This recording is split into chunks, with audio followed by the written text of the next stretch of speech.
Hey guys, Silver here. Welcome to a new video. So today, if gold is gold, why are the prices different? Okay, so sometimes you'll be looking on the gold dealer's website. Perhaps you're looking to buy your first coins. Perhaps you've already bought in the past. But you'll notice that, for example, the Queen's Beast Completer gold coin might be a different price to the Britannia, which might also be a different price again to the American Buffalo. So some coins, they will carry more of a premium due to perhaps the mintage figures or the mint that they were released from, and also due to where you're located. So for example, in the UK, things like the American Buffalo, the Gold Eagle, they generally carry a bit of premium because they're just not quite as common here normally. Things like the Royal Arms, it's the same as as a Gold Britannia from the Royal Mint, but it has this different design. So it's the same. The only thing that is different is the design, but the mintage is different. So there's only 5,000 of these made, the Royal Arms, compared to the Britannia, which more or less just as many as they want. They're not limited. And then again, you've got the Queen's Beast Completer, which I don't think is actually a limited mintage, but it's just something a bit different. Okay, so when it comes to 1 ounce, this one might be 10 or 20 pounds more than this one per the ounce, and this one might be more again. The Krugram might be £10 cheaper than this one, but they all do contain the same 1 ounce of pure gold. So, which should you buy? Well, it depends. Like I say, some of them in the UK, for example, the ones with a British face value, they are capital gains tax exempt at the moment.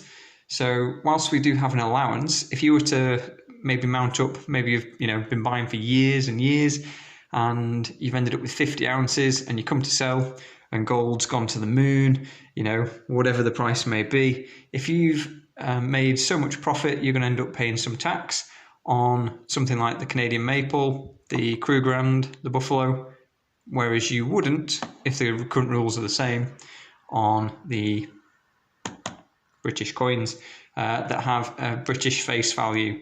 So by that, it just means they've got a £100 denomination.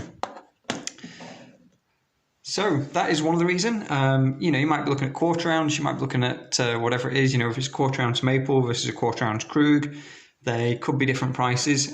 So other reasons it could be different prices is due to the dealer themselves. So perhaps it's a smaller dealer or your local coin shop. Maybe he bought in this 1 ounce Britannia when gold price was £1,290 per ounce. And maybe he bought this in when price was £1,350. So if there were 2 Britannias, obviously he spent £60 more to get this one in. He might choose to sell and say, well, look, I need to make £50 on every ounce. And they might therefore just charge £50 more than what they paid for each one. And therefore, this one bought at a lower spot price would be cheaper. Assuming it was a similar coin. So that's another potential reason. The dealer obviously might average and say, well, if I make 20 on this and 70 on this, I can sell them at the same price, or, something along those lines. So those are some of the reasons. Other reasons, you might be looking at a private seller. So perhaps, somebody is really desperate to sell and they need to sell before the weekend to pay some sort of upcoming bill that's just been thrown on them. And they know they need to sell, and they know other people might be selling, bits of gold. So they want to make theirs more competitive, as you would do. So let's say I'm selling this 1 ounce coin, another seller is selling this 1 ounce coin, and my price might be, 3% over spot, might be charging £1,400. And the other seller might think, well, I've got to get mine. I just need to sell it. I've just got to sell it for less, and then they'll go for mine instead. So another reason and another potential thing to look out for. So lots of different reasons. In terms of, what you should buy, I would suggest buying the coin that's more common in your area. So if you're in the UK, Britannia is probably going to be, more common. but something like the buffalo, you know, it is going to have more of a premium. So I wouldn't always go for one coin. Obviously you can see I've got a mix here, like the kangaroo. I just bought that because it was an incredible deal. Same with the maple. You know, if that maple had been an American gold eagle at that price, I would have bought that. You know, the 50 pesos, that was just the best deal at the time when I wanted to go shopping. And yeah, so I've ended up with a little bit of a mix. I do like having a bit of variety, and you know, who doesn't love the buffalo? But yeah, if I went to my most local coin dealer, although I don't have one, you know, super close, one I've bought from in the past, he would pretty much give me the same price on them all. If I walked in with, what have we got? These coins. If I walked in and said, look, you know, need these selling, he would just say, okay, 1, 2, 3, 4, 5, 6, 7, 8.2 ounces, whatever it is. And he'd just give me, this is the price for the 8.2 ounces. You know, if I went to him one day with this and then went in the next day with this, the price might be different with spot, but he's probably going to give me the same thing. On the second-hand market, you know, you might sell these for a little bit more, but you know, most dealers are probably going to give you the same, unless you've got something that's a bit more collectible. Like if you look at the Queen's Beasts series, for example, there is the Red Dragon of Wales, and you'll see it on some dealers' websites in the UK, nearly £2,000. I don't know if anyone's actually buying them at that price, but that's what they're for sale at. So they're not going to give you that much for the coin, because obviously they need to make a profit.